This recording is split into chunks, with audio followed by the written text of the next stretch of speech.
Gemstones sa halagang 20 pesos? Paano nangyari yun? Marami nagtatanong sa amin kung legit talaga ang 20 pesos na crystals ng Sheffies. Bakit sobrang mura? Hi, I'm Chef, founder of Sheffies Crystals, and I'm here to tell you kung bakit mas mura ang gemstones and crystals namin. Una sa lahat, no middleman. Sa Sheffies, direct kami nag-wholesale from suppliers around the world. Mapa US, Australia, India, hanggang China. At dahil direct from suppliers kami, mas mura namin nabibenta. Pangalawa, simple ang packaging. We don't spend a lot of money sa packaging. Your orders do not have the fancy boxes na itatapon nyo lang pagkabukas. So, syempre, less packaging, less pricing.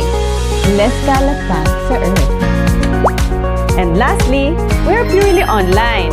Dahil online shop lang kami, we do not spend money sa rent at iba pang bagay na usually ginagastosan ng mga physical store. And that's how we are able to make it up to 10 times more affordable. O diba? 100% legit na, 10 times na mas mura pa. So check out na sa aming Shopee, TikTok, Lazada. Bye!